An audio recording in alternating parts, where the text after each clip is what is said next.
The well water was cold that morning, and Celina felt her fingers stiffen as she pulled the bucket by the worn rope. The sky was still gray, half awake, half asleep, and the mist drifted between the cassava plants like a quiet creature seeking shelter. She carried the bucket to the kitchen, poured the water into the clay filter, and watched the liquid slowly descend, drop by drop, as if time inside the house had learned to walk without haste. In the back room, the 2-year-old girl murmured in her sleep, and the 8-month-old boy stirred in the wooden crib that Celina had assembled herself from planks left over from the old corral. She didn't turn on the light. She knew how to move in the darkness of that house like someone who knew every crack in the floor, every unevenness, every corner where the wall sheds dust when the wind blows strongly. Celina was 24 years old, but anyone who saw her walking along the dirt road with her 2 children in her arms would say she carried at least 10 more years on her face. It wasn't wrinkles. It was a kind of weariness that doesn't disappear with sleep, that settles in her eyes and stays. She had lived in that house since her father died 3 years earlier, and her mother, who was already ill, went to live with a sister in the city and never returned. The house remained for Celina, as things no one wants remain, for lack of another purpose. 2 adobe walls, a thatched roof patched with tarpaulin, a kitchen with a dirt floor where the wood-burning stove darkened everything with soot. That's where she lived. That's where she made everything seem possible when nothing was. The children belonged to a man named Renato, who appeared in her life like certain rains in the backlands, forceful, noisy, promising abundance, and then vanished, leaving everything drier than before. Renato worked on a farm 3 leagues away, rode well, spoke beautifully, had the kind of smile that makes a woman believe the world can be different. He came on Sundays, brought rapadura, a type of unrefined sugar, told stories, and stayed until dark. Celina didn't ask him for anything. She never did, but when her belly grew for the first time, she waited for him to say something about staying. He didn't. When her belly grew for the second time, she no longer expected anything. Renato's visits decreased as one dims the flame of a lamp, slowly until only the smell of smoke and darkness remained. One day, he simply stopped coming. Celina learned from a neighbor that he had left for another state with a woman he met at a party. The neighbor recounted the story with that tone of someone who feels pity and at the same time thinks it was predictable. Celina listened silently, nodded, and went back inside the house where her daughter was crying and the beans were burning on the stove. No one in the neighborhood spoke ill of Celina, but no one spoke well of her either. She existed in that kind of silence reserved for people who don't bother or impress, those whom life pushes to the side and the world accepts to stay there. The women of the village looked at her with a mixture of compassion and distance. The men didn't look at her. She was thin, always wore the same faded skirt, tied her hair in a tight bun that never came undone, and walked with her shoulders slightly hunched as if apologizing for taking up space. But there was something about her that no one noticed, a quiet firmness, a kind of strength that makes no noise, that doesn't show itself, that only exists because it needs to exist. Celina woke before sunrise, breastfed the boy, changed the girl, lit the fire, fetched water, washed clothes in the cracked tub, weeded the garden, sewed patches, cooked with what she had, and sometimes with what she didn't have.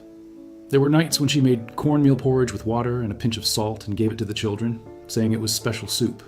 There were nights when she didn't eat, so there would be leftovers. But he never at any time let the children go to sleep without something in their stomachs. Her loneliness wasn't the kind that can be solved with company.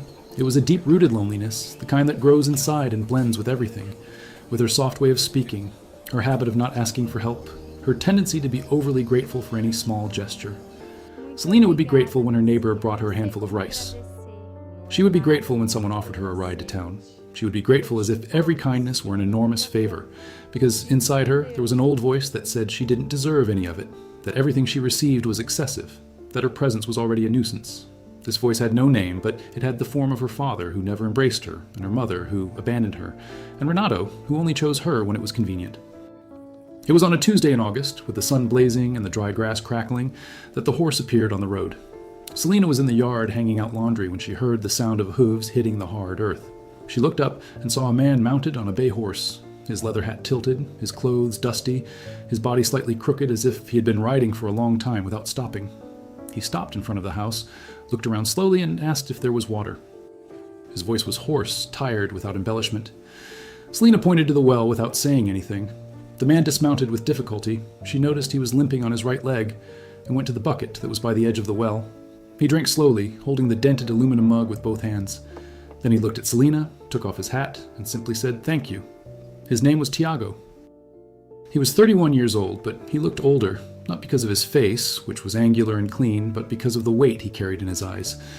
He had come from the north, from a cattle-raising region where he had worked his whole life as a farmhand until an accident with the cattle left him with a broken leg that had healed poorly. The farmer he worked for dismissed him without ceremony, as if discarding a broken tool. Tiago had no family. His mother died when he was a boy, and he never knew his father. He grew up among farms, sleeping in barns, eating what was left over from other people's tables, learning to be useful in order to have the right to exist. When he lost his usefulness, he also lost his place. Celina didn't ask any of that on that first day. He drank the water, thanked her, mounted his horse, and rode off down the road. She went back to the clothes on the line and didn't think about him anymore. Or maybe she did, but only briefly, like someone who sees a cloud in the sky and can't tell if it's going to rain. He returned 2 days later. This time the horse was moving more slowly, and Tiago carried a sack of flour tied to the saddle. He stopped in front of the house again, looked at Celina, who was sitting on the doorstep with the boy in her lap, and said that he had gotten the flour from a nearby farm in exchange for a job, and that he had some left over. He asked if she wanted it. Celina looked at the sack, looked at him, and for a moment didn't know what to say. She wasn't used to receiving things from strangers without some hidden obligation. But something about him, perhaps the way he didn't insist, how he stood there waiting without pressure, how he didn't smile to persuade, made her accept. He left the sack at the door, mounted his horse, and rode away without saying anything more. The following week, he appeared again. This time he stayed longer. He tied his horse to the fence and asked if the corral gate was broken or if it was always like that. Celina said it had been broken for months. Tiago looked at the gate, looked at Celina, and without asking permission went over, removed some loose boards, fixed the hinge with a piece of wire, and in half an hour the gate was opening and closing properly. Celina watched from afar, with the girl strapped to her hip, not understanding why a man she barely knew was repairing her house's fence. When he finished, she offered him coffee. He accepted. They sat on the doorstep, each on one side, maintaining the distance one keeps between people who don't yet know what they are to each other. They drank their coffee in silence. The girl looked at Tiago with that pure curiosity of children who haven't yet learned to distrust. He looked back at her and waved slowly, almost shyly. The girl hid her face in her mother's neck and then peeked again. Tiago almost smiled. Almost. The visits became frequent, never scheduled, never with prior notice, never with any stated expectation. Tiago would show up, fix something, the roof gutter, the axe handle, the window latch, and then sit down for coffee with Celina. Sometimes they would remain silent for long minutes, listening to the wind in the trees and the sound of the birds returning to their nests at the end of the afternoon. Celina began to realize that his silence wasn't empty. It was the kind of silence of someone who has a lot bottled up inside and doesn't know how to get it out. James never asked about the children's father. He never asked why she lived alone. You never ask that kind of question that is actually a disguised judgment. He was just there. And being there, for Celina, was already more than anyone had offered in a long time. But the neighbors noticed. Donna Mercia, who lived in the nearest house, about 500 meters down the road, began to make comments. First quietly to one or two of her friends, then louder without caring if Celina heard. She said it wasn't proper for a woman alone to receive a man in her house. She said Celina had already proven she lacked common sense, having 2 children from a man who disappeared. She said Tiago must be another one like him, one of those who appear, use, and leave. Donna Mercia's words reached Celina like ants in the kitchen, under the door, uninvited, gnawing at whatever they find. Celina didn't respond. She swallowed them. She kept them inside. She pretended it didn't hurt. But it hurt. It hurt because deep down she was also afraid it might be true. Afraid that Tiago was just another version of Renato, with a different face and a different horse, but with the same departure destination. One night, Tiago arrived later than usual. Celina had already put the children to bed and was sitting in the kitchen peeling cassava by candlelight. He knocked softly on the door with his knuckles, as if afraid of disturbing her. When Celina opened it, she saw that he was wet. It had rained on the road, and that he was carrying a cloth bundle in his arms. He came in, placed the package on the table, and opened it. It was shoes. 2 small pairs, 1 for each child. They weren't new. They had signs of wear. The soles were a little worn, but they were clean and intact. Tiago said he had gotten them from a family that was moving and was donating the things of their children who had grown up.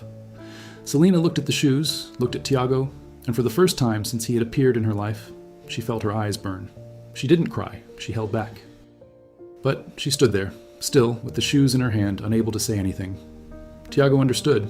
He always understood the things she didn't say. He stood leaning against the wall, waiting, with no hurry to fill the silence with unnecessary words. It was that night that Celina realized she was feeling something she hadn't felt in years. It wasn't passion. It was something deeper, slower, more frightening. It was the beginning of trust. And trust, for someone who has been abandoned, is the most dangerous thing in the world. Weeks passed, and Tiago began arriving earlier and leaving later. He started bringing chopped firewood, since Celina spent hours in the woods gathering branches. He began fixing the garden fence so the animals wouldn't eat the vegetables. One day, he brought tomato seedlings and planted them with the girl, who already followed him everywhere like a puppy follows someone who pays attention to it. The boy, who was already learning to crawl, would drag himself to where Tiago was and tug at his trouser leg with his small hands. Tiago would pick him up with a strange care for a man with such large, calloused hands. He held the boy as if he were holding something precious and fragile, something he had never had and whose value he therefore knew. Celina watched everything from afar, torn between gratitude and fear. Part of her wanted to believe. Another part awaited the day he would mount his horse and disappear down the road like all the others. This part of her was always on guard, always ready for pain, always armed against hope. Because hope, for Celina, had always been the first step before the fall. One afternoon, Donna Mercia appeared at the door of the house. Celina was alone. Tiago had gone to find work at a neighboring farm. The woman entered uninvited, looked around with that look of someone who has already decided what to say before seeing anything, and blurted it all out at once. "You said the whole village was talking." He said Celina had no shame. He said she was using that man to get things, and that when he found out who she really was, he would run away. He said a woman who can't keep one man won't be able to keep any. Celina listened to every word as if she had been slapped without being able to retaliate. When Donna Mercia left, Celina sat on the kitchen floor, leaned her back against the wall, and stayed there, eyes open, staring into nothingness, feeling all those words mingle with all the other words she had ever heard in her life. Her father's, her mother's, Renato's. The silence, and at that moment, for the first time in a long time, Celina thought about giving up. Not about living, never about that, because her children needed her, but about believing that something good could happen without demanding too high a price. When Tiago returned that night, he found Celina different. She was quieter, more distant, avoiding eye contact with him. Tiago noticed. He always understood. But this time he didn't remain silent. He sat down in front of her, on the doorstep, his hands resting on his knees, and said something Celina never forgot. He said he knew what people were saying. He said he heard the same comments when he went to the village to buy kerosene or salt.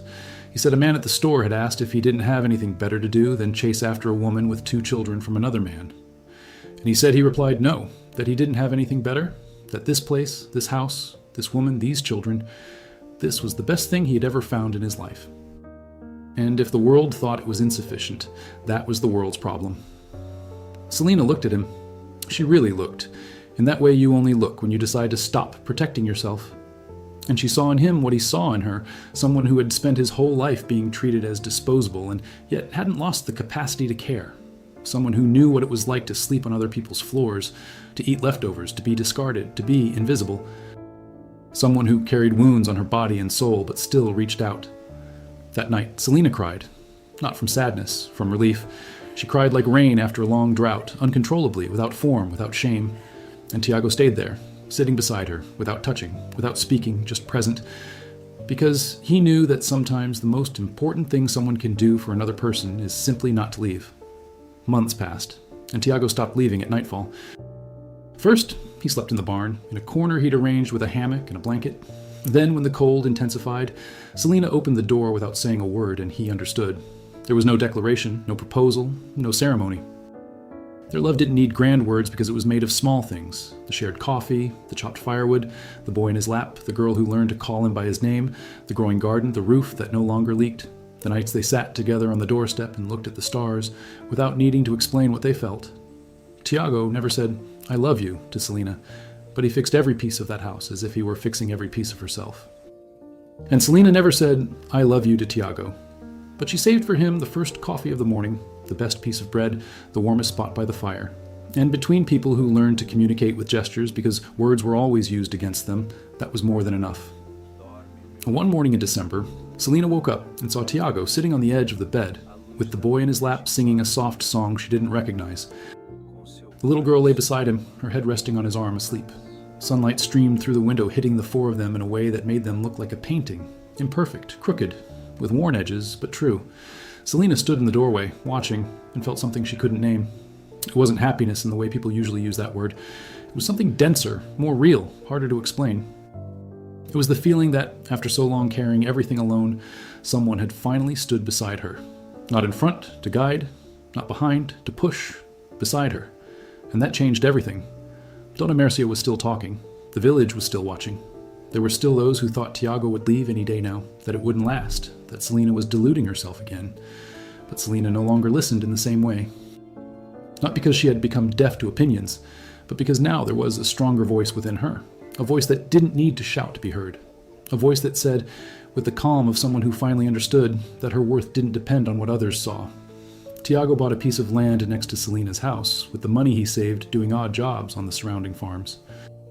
It wasn't big, barely enough for a cornfield and a small pasture for the horse and 2 goats he traded for a fence-building job, but it was his. It was theirs. For the first time in their lives, the 2 of them had something that was only theirs.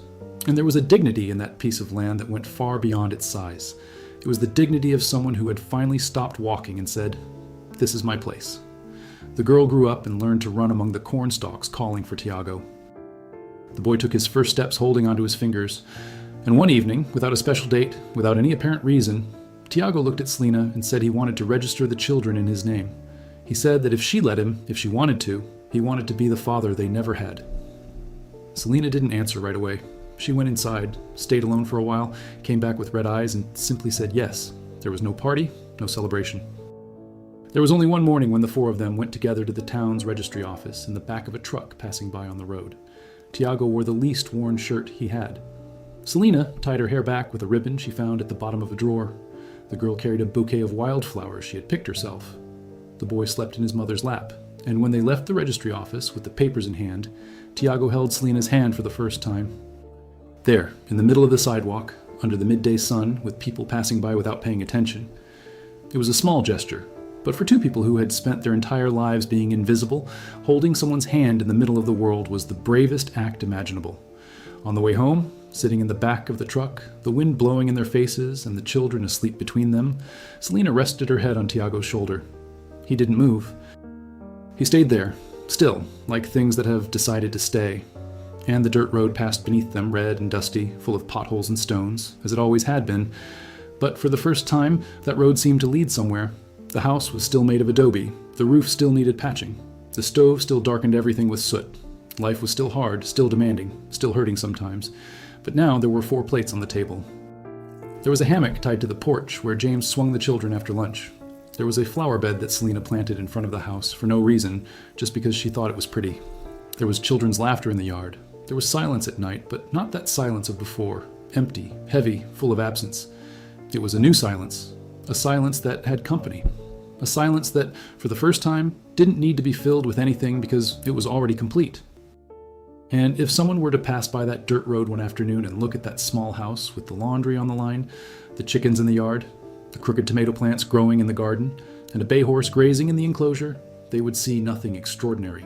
They would see only a house in the countryside, like so many others.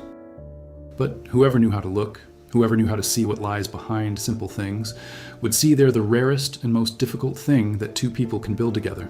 Not a palace, not a fortune, not a fairy tale ending, just a place where no one needed to apologize for existing anymore, just a place where, finally, it was allowed to stay.